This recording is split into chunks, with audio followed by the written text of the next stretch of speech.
Good morning class. आज हम लोग नंबर सिस्टम के क्वेश्चन को आगे बढ़ाएंगे। यहाँ से जो क्वेश्चन का टाइप जो शुरू होता है वो रेशियो है, मतलब रेशियो एंड प्रोपोर्शन में पढ़ना है।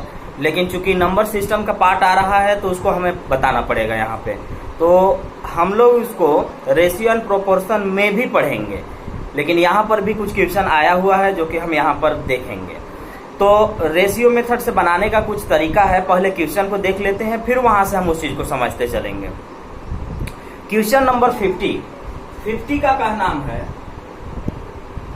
क्वेश्चन नंबर 50 कहता है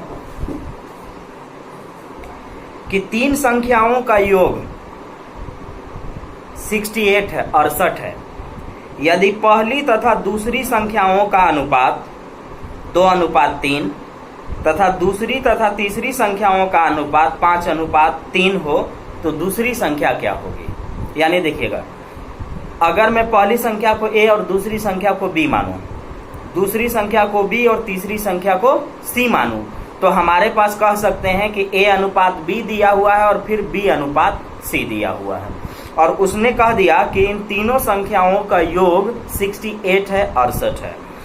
तीन संख्याओं का योग 68, यदि पहली तथा दूसरी संख्याओं का अनुपात 2:3 तथा दूसरी और तीसरी संख्याओं का अनुपात 5:3, तो दूसरी संख्या क्या है?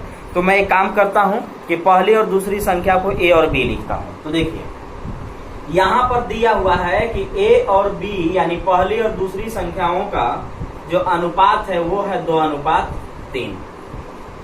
दूसरी और तीसरी संख्याओं का अनुपात, तो दूसरी संख्या मैंने b माना है, तो दूसरी और तीसरी संख्याओं का अनुपात 5:3 है। तो बोलता है कि दूसरी संख्या क्या है? तो देखिए, सबसे पहला चीज यहां देखिए, हमें क्या करना है कि सबसे पहला चीज कि पहली, दूसरी और तीसरी संख्या हमें निकल जानी चाहिए। पहली, दूसरी और तीसरी संख्या निकल जानी चाहिए। तो उसके लिए मैंने अभी आपको बताया कि ये सब जो पार्ट आपको कुछ क्वेश्चन का जो दिख रहा है वो रेशियो एंड प्रोपोर्शन से ही बनने लायक है, तो हम उसको वैसे ही बना लेते हैं। तो एक काम करते हैं कि पहली तथा दूसरी संख्याओं का जो अनुपात हमारे पास जो दिया हुआ है,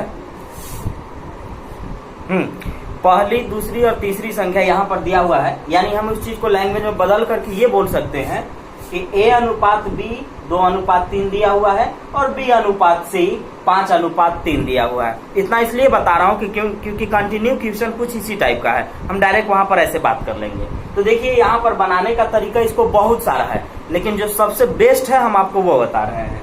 देखिए, पहले आपको निकालना है कि a:b:c, यानी पहली संख्या, दूसरी संख्या और ये तीसरी संख्या।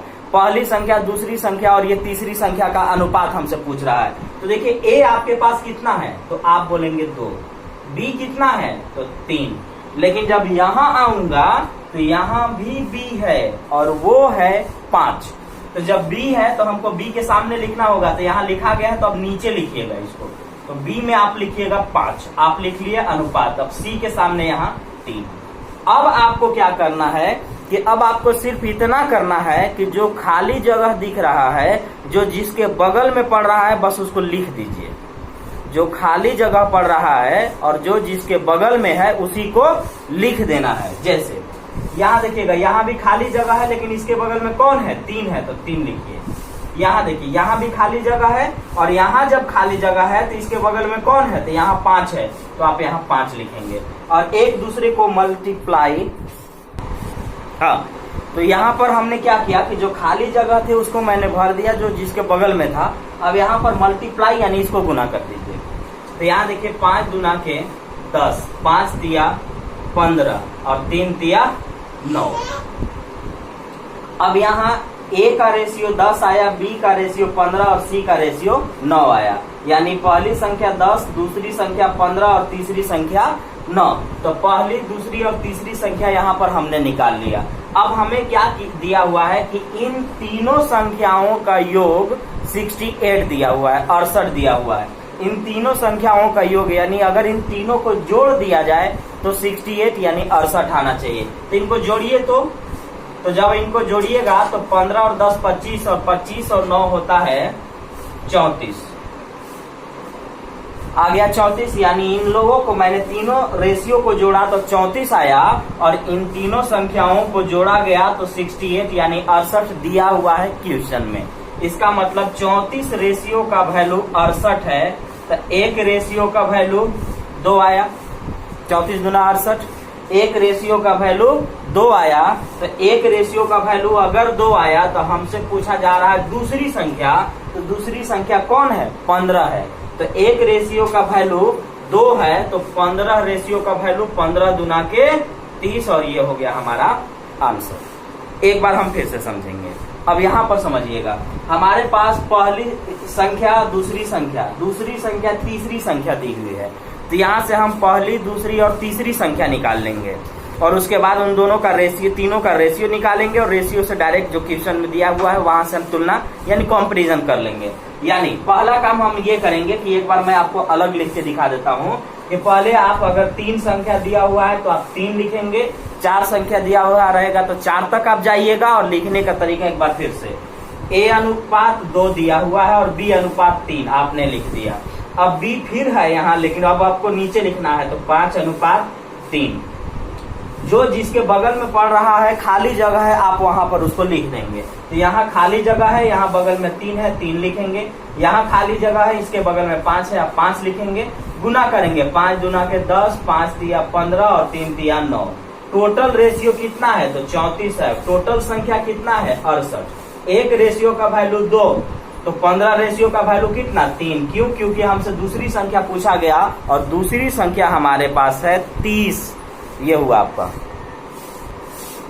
अगला क्वेश्चन 51 क्या कहता है कि 3 संख्याएं 4 अनुपात 5 अनुपात 6 के अनुपात में है, इनका औसत 25 है, इनमें सबसे बड़ी संख्या कौन है? यानी 3 को संख्या दिया हुआ है, कह सकते हैं A B C हमें दिया हुआ है, तो यहाँ हम कह सकते हैं कि हमारा A B C दिया हुआ है वो है 4 अनुपात 5 अनुपात 6। अब यहाँ पर एक नया चीज हमारे पास दिया हुआ है कि इन 3 संख्याओं का औसत। औसत का मतलब होता है कि जितने संख्याओं का औसत दिया हुआ है उतना से ही गुना कर देना। जितने संख्याओं का औसत दिया हुआ है उतना से ही गुना कर देना, ताकि टोटल संख्या आ सके। फिर से, जितने संख्याओं का औसत, जैसे 3 संख्याओं का औसत दिया है तो 3 से गुना करेंगे, 4 का दिया है 4 से करेंगे, 2 का दिया है 2 से करेंगे, 5 का दिया है 5 से करेंगे। गुना इसलिए किया जाता है, मल्टीप्लाई इसलिए किया जाता है ताकि टोटल संख्या आ सके, तब ना टोटल संख्याओं का योग आ सके, तब तो हम यहाँ रेशियो से बैलेंस कर पाएंगे। तो यहाँ पर कह रहा है कि तीनों संख्याओं का जो औसत है वो 25 है। तो औसत अगर 25 है तो कुल कितना है? तो आप कहेंगे कि 25 में 3 से गुना कर दीजिए, तो 25 दिया 75। ये तीनों संख्याओं का योग आ गया, यानी सम ऑफ द 3 नंबर्स आ गया। अब पहली संख्या, दूसरी संख्या और ये तीसरी संख्या दिया हुआ है। यहाँ देखिएगा टोटल रेशियो कितना है, यहाँ टोटल तो यहां से कुल संख्या आ गया, यानी तीनों संख्याओं के योग 75 आ गया। तो यहां देखते हैं कि तीनों रेशियो का योग यानी सम कितना है। तो 4 5 9 और 6 15, यानी टोटल रेशियो है 15 और टोटल संख्या है 75। एक रेशियो का वैल्यू 15 5 75, एक रेशियो का वैल्यू 5 आया, तो पूछा क्या गया है? सबसे बड़ी संख्या। तो सबसे बड़ी संख्या वही होगा जो सबसे बड़ा रेशियो होगा, सबसे बड़ी संख्या वही होगा जो सबसे बड़ा रेशियो होगा। तो इसमें सबसे बड़ा रेशियो 6 है, तो सबसे बड़ी संख्या भी यही होगी। तो हम कह सकते हैं कि सबसे बड़ी संख्या, तो सबसे बड़ी संख्या C है, और वो है 6 रेशियो में। तो एक रेशियो का वैल्यू 5, तो 6 रेशियो का वैल्यू 6 5 30, और ये हुआ हमारा आंसर। एक रेशियो का वैल्यू 5, तो 6 रेशियो का वैल्यू 6 5 30। याद रखिएगा, औसत देगा तो जितनी संख्याओं का औसत दिया हुआ है उतना से ही गुना आपको कर देना है, टोटल आ जाएगा। रेशियो को रेशियो से बैलेंस करके एक रेशियो का निकाल के जिसका पूछेगा उसका आप निकाल सकते हैं। क्वेश्चन यहाँ से भी बहुत सा बनाया जा सकता है। बोल देता कि पहली और तीसरी संख्याओं का योग कितना होगा, दूसरी तीसरी संख्याओं का योग कितना होगा, पहली दूसरी का अंतर कितना होगा, कुछ भी पूछ सकता है। तो यहाँ रेशियो से ही बैलेंस कीजिएगा। एक रेशियो का वैल्यू 5 आया तो पहली और तीसरी संख्या का योग पूछता, तो यहाँ रेशियो में कितना है, तो 6 और 4 10, तो एक रेशियो का वैल्यू 5, तो 10 रेशियो का वैल्यू 10 बचे 50। तो यहाँ से जिस टाइप का भी क्वेश्चन हो आप बना सकते हैं। अगला क्वेश्चन देखते हैं। अगला क्वेश्चन हम लोग देखते हैं, ये बोलता है कि 3 संख्या 3:4:6 के अनुपात में है तथा इनका गुणनफल 1944 है, इनमें से सबसे बड़ी संख्या कौन सी है। ध्यान रखिएगा, पिछला क्वेश्चन में योग यानी सम दिया हुआ था, इस बार गुणनफल यानी प्रोडक्ट यानी मल्टीप्लिकेशन दिया हुआ है। तो ध्यान रखना है कि जो कुछ क्वेश्चन में आपका गिवन है यानी दिया हुआ है बस वही काम करना है। जैसे योग देगा तो जोड़ देना है, गुणनफल देगा तो गुना कर देना है, भाग देगा डिवीजन देगा तो आपको भाग दे देना है, अंतर देगा तो घटा देना है, यानी जो काम वो कहेगा बस वही काम को आपको करके चलना है। तो उसने बोला 3 संख्या 52 नंबर, उसने बोला 3 संख्या, तो मैं मानता हूं कि A, B और C, तो ये 3 संख्या हो गया और 3 संख्याओं का अनुपात दिया हुआ है 3:4:6 है। अब थोड़ा सा ध्यान रखिएगा कि पीछे वाले क्वेश्चन और इस वाले में अंतर क्या होगा। देखिए, अगर यहाँ हम डायरेक्ट रेशियो से कर लेते हैं और अगर हम मल्टीप्लाई कर देते हैं, क्योंकि मल्टीप्लाई यानी गुना दिया हुआ है, गुणनफल दिया हुआ है तो गुना ही करना है, तो गुना अगर कीजिएगा तो आपको ये ध्यान रखना है कि 1 2 3 गो रेशियो है यहाँ, और 3 रेशियो है तो किसी का क्यूब का काम करेगा। 2 रेशियो होता तो किसी का स्क्वायर का काम करता, 2 रेशियो होता तो स्क्वायर का काम करता, 3 रेशियो है तो क्यूब का काम करेगा। अगर आप इस बात को समझते हैं तो डायरेक्ट आप बना सकते हैं, और अगर आप इस बात को नहीं समझ पाते हैं तो आप सब में x से गुना कर देंगे, क्योंकि आपको पता है कि जब आप किसी x से गुना करते हैं किसी चीज में तो x का जो वैल्यू आता है उससे इस नंबर यानी संख्या में अगर हम गुना कर देते हैं तो इसका वास्तविक संख्या क्या है, रियल नंबर क्या है, ये हमें मिल जाता है। तो हम एक काम करते हैं कि इनमें सब में x से मल्टीप्लाई कर देते हैं। अब इससे फायदा हमें ये होगा कि x का जो वैल्यू हम इसमें रखेंगे तो इसका रियल नंबर मिल जाएगा, मूल संख्या मिल जाएगा, ओरिजिनल नंबर मिल जाएगा, ये सब मिल जाएगा। तो अब हमारे पास a है 3x, b है 4x और c है 6x में हमारे पास गुणनफल दिया हुआ है, प्रोडक्ट दिया हुआ है, तो हम गुणनफल यानी गुना करेंगे तो कहेंगे कि 3x into 4x into 6x, इन तीनों का गुणनफल दिया हुआ है 1944, 1944, यही है ना। हाँ, अब यहां से आप काटिए तो देखिए, तो 6 से काटिए तो 36 18 14 बचा, 6 दूनी 12, 2 यानी 24 बचा, 6 चौके 24, 4 से इसको काटिए, देखिए 4 8 32 और 4 एकम 4, 3 से काटिए इसको, तो 3 से काटिएगा तो ये 27 बार में। अब यहाँ देखिए यही चीज आपसे मिस्टेक होता यानी गलती होती, आप यहाँ डायरेक्ट एक रेशियो का वैल्यू 27 मान लेते, जो कि एक रेशियो का नहीं है। 1 2 3 3 रेशियो भी नहीं है, 1 के पावर 3 है, यानी 1 का क्यूब का वैल्यू 27 आता। इसीलिए हम यहाँ x मान दिए ताकि आपको दिख जाए कि क्या होगा। देखिएगा x x x, जब आप गुना करिएगा तो x का क्यूब आएगा और x का क्यूब का वैल्यू 27 आया, यानी x का क्यूब का वैल्यू 27 है तो x का वैल्यू तो आप बोलेंगे 3 है, क्योंकि 3 का क्यूब क्या होता है, 27 होता है। तो आपने x का वैल्यू निकाल लिया। जब आप x का वैल्यू निकाल लिए तो आपसे पूछना है सबसे बड़ी संख्या, तो सबसे बड़ी संख्या वही होंगे जो सबसे बड़ा रेशियो रखा होगा, तो ये है 6x, तो 6x है तो x का वैल्यू यहाँ 3 रखिए, तो 36 18, यानी सबसे बड़ी जो संख्या है हमारे पास वो 18 है। सारे संख्याओं का अगर पूछा जाता तो x का वैल्यू 3 आया है, तो 36 18, 4 3 12 और 3 3 9, यानी 9 12 और 18 हमारे पास ये आता। अब यहाँ से जो भी सवाल बनेगा आप आराम से बना सकते हैं। नेक्स्ट क्वेश्चन देखते हैं। अगला क्वेश्चन हम लोग देखते हैं 53। नेक्स्ट क्वेश्चन बहुत ही अच्छा क्वेश्चन है, एक अच्छे लेवल का क्वेश्चन है। कहता है कि दो संख्याओं का अनुपात 3:4 है। यदि बड़ी संख्या का वर्ग छोटी संख्या के वर्ग के 8 गुने से 224 कम है तो ये संख्या क्या है? आपको मैं 4 चीज बताया हूं, कम, अधिक, अंतर, वृद्धि। इन सभी का मतलब होता है कि दो संख्याओं के बीच में माइनस कर देना।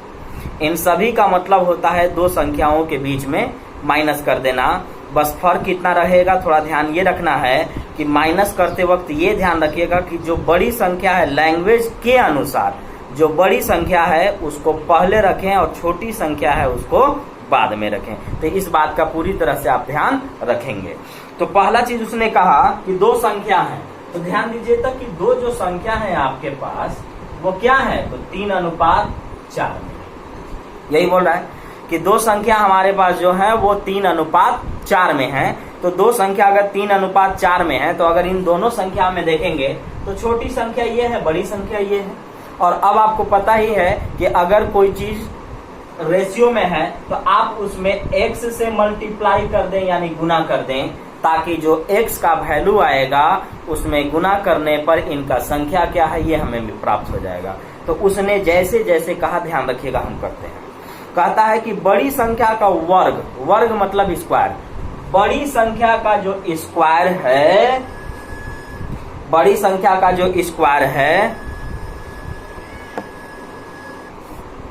उसने कहा कि बड़ी संख्या का जो स्क्वायर है, इस बड़ी संख्या का स्क्वायर छोटी संख्या के स्क्वायर के 8 गुने से 224 कम है। तो ध्यान रखिएगा कि कम की बात किया है, इसका मतलब हुआ कि उसने ऐसे कहा, अगर इस लैंग्वेज को छोड़ दें तो उसने कहा कि बड़ी संख्या का जो स्क्वायर है यानी ये 4x, बड़ी संख्या का जो स्क्वायर है वह छोटी संख्या के स्क्वायर के 8 गुने से 224 कम है, ये बोला वो। बड़ी संख्या का जो स्क्वायर है वह छोटी संख्या के स्क्वायर के मतलब गुना, का, के, की, सबका मतलब गुना यानी मल्टीप्लाई करना होता है। तो छोटी संख्या के स्क्वायर के 8 गुना से 224 कम है। मैंने बोला कि कम, अधिक, वृद्धि, अंतर, इन चारों का मतलब होता है कि दो संख्याओं के बीच में सिर्फ माइनस करके जो बोल रहा है उसको लिख देना। तो यहाँ हुआ कि बड़ी संख्या का जो स्क्वायर है वो छोटी संख्या की स्क्वायर के 8 गुना से 224 कम है। अब आप इसको सॉल्व कीजिए। तो यहाँ देखिएगा कि अगर आप इसको सॉल्व करते हैं तो 3 का स्क्वायर होता है 9 और 4 का स्क्वायर होता है 16। तो यहाँ हुआ 3 का स्क्वायर 9, तो आप कह सकते हैं कि 8 गुने 3 का स्क्वायर 9x स्क्वायर माइनस 4 का स्क्वायर 16x स्क्वायर बराबर 224। अब देखिए 9 8 72 है, तो ये 72x square minus 16x square बराबर 224। मैं इसलिए लिख रहा हूं ताकि आप समझें। अगर आप चाहें तो यहाँ देखिए 9 8 72 डायरेक्ट आप लिख सकते थे, 8 9 72 और 4 चौका 16 करके ऐसे करते डायरेक्ट होता। ये स्टेप मैं समझाने के लिए लिख रहा हूं कि ऐसे ऐसे प्रोसेस से जाता है। अब 72 में से अगर आप 16 यहाँ से घटाते हैं तो यहाँ देखिएगा 6 और यहाँ पर बचा 6 यानी 5, 56x का वैल्यू 224। अब यहाँ देखिएगा 8 7 56 होता है, यानी ये 8 और 7 दोनों से कट ही जाएंगे। तो 8 से काटिए, 8 7 56 और यहाँ देखिएगा 8 दूना के 16 और यहाँ पर 4 और 2 6 और 8 28 64 और 7 चौका 28। तो x का वैल्यू आ गया हमारे पास 4। और दूसरा चीज कि आपके पास ये ध्यान रखिएगा कि ये 56 है यानी 56 है और ये 224 है। ये 50 चौका 200 होता है और 6 चौके 24 होता है। तो डायरेक्ट ये 4 बार में कट सकता था, लेकिन हम धीरे धीरे इसको काटे ताकि आपको न लगे कि इतना बड़ा बड़ा कैलकुलेशन कैसे करें। आप आराम से इसको कर सकते थे। तो x का वैल्यू 4 आ गया, तो x का वैल्यू 4 आ गया तो हमसे पूछ रहा है संख्या। तो यहाँ रखिए, तो यहाँ रखिएगा तो ये देखिएगा मतलब संख्या मेरे पास क्या है, संख्या एक है 3x और दूसरा है 4x। तो देखिएगा 4 तिया 12 और 4 चौका 16। तो ये संख्या हमारे पास जो थे वो 12 और 16 थे। नेक्स्ट क्वेश्चन कहता है कि यदि 243 को 3 भागों में इस प्रकार बांटा जाए कि प्रथम भाग का आधा, दूसरे का 1/3 और तीसरे का 1/4 आपस में सब क्या है, बराबर है, तो सबसे बड़ा भाग बताना है। यानी हमें 243 को बांटना है जी। तो 3 भाग है, ए होगा, बी होगा और ये सी होगा। पहले भाग का आधा, दूसरे भाग का 1/3 यानी 1/3 और तीसरे भाग का 1/4 यानी 1/4 आपस में क्या है, इक्वल हैं, बराबर हैं। आपस में क्या है, ये बराबर हैं। तो इसको हम रेशियो मेथड से जब हम सीधा करने लगेंगे तो याद रखिएगा कि जब हम इसको सीधा करने लगेंगे तो सीधा करने का तरीका ये है कि नीचे वाला के एलसीएम उठाइए और जो एलसीएम आएगा उस सब से मल्टीप्लाई यानी गुना कर दीजिए, रेशियो आपका सीधा हो जाएगा। तो आपका 2, 3, 4 का जो एलसीएम होगा वो 12 होगा। 12 से गुना कर दीजिए, यहाँ 12, 12 और ये 12। अब आपका ये रेशियो सीधा हो गया। इसको काटिए 6 बार में, इसको काटिए 4 बार में और इसको काटिए 3 बार में। यानी यहाँ 6 था, यहाँ 4 था और यहाँ 3। यानी इसका मतलब हुआ कि पहले भाग का 6 रेशियो, दूसरे भाग का 4 रेशियो और तीसरे भाग का 3 रेशियो आ गया। ये टोटल रेशियो अगर आप देखते हैं तो 6, 4, 10 और 3, 13 और टोटल जो संख्या है वो है 243। तो यहाँ से अगर आप काटते हैं तो एक रेशियो का वैल्यू तो देखिएगा 13 एकम 13 हो जाता है। तो 7 आया और 7, 4, 11 आ गया। 11 में अगर आप 3 साटते हैं तो वहां पर बनता है 113। तो एक कहीं मिस्टेक हो रहा है क्या, क्वेश्चन हम गलत पढ़ गए थे। यहाँ क्वेश्चन कह रहा है कि पहले भाग का आधा, दूसरे भाग का 1/3 और तीसरे भाग का 1/4 आपस में बराबर हैं। जब आप रेशियो मेथड पढ़े होंगे मेरे से तो आपको एक चीज बताया गया होगा कि रेशियो में जो नीचे पड़ता है वो आपस में बराबर का वैल्यू देता है। यानी हम कह सकते हैं कि ए का रेशियो 2 आया और बी का रेशियो 3 आया और सी का रेशियो 4 आया। तो देखिए टोटल रेशियो 4, 3, 7 और 2 9 है और टोटल हमारे पास जो संख्या है वो 243 है। यहाँ से काटिए तो एक रेशियो का वैल्यू देखिएगा 9 दूना 18 और 9 सते 63। एक रेशियो का वैल्यू 27 आया यानी 27 आया। तो हमसे पूछा जा रहा है कि सबसे बड़ी संख्या क्या है, तो सबसे बड़ी संख्या वही होगा जो सबसे बड़ा रेशियो रखेगा। तो एक रेशियो का वैल्यू 27, तो 4 रेशियो का जो वैल्यू होगा वो 108 होगा और ये हमारा आंसर हुआ। और ये है आपका ABC। याद रखिएगा, कभी भी ध्यान रखना है कि जब कोई रेशियो वाला में 3 चीज बराबर हो जाए और वो बटा में हो तो वो बराबर का वैल्यू होता है। यानी A बराबर 2, B बराबर 3 और C बराबर 4। तो 2, 3, 4 मैंने लिख दिया। टोटल रेशियो 9, टोटल संख्या 243, एक रेशियो का वैल्यू 27। सबसे बड़ी संख्या पूछा, सबसे बड़ी संख्या 4 है तो 27 चौका 108 होता है। तो सबसे बड़ी जो संख्या है वो 28 है। ठीक है, अब अगले क्लास में मिलते हैं।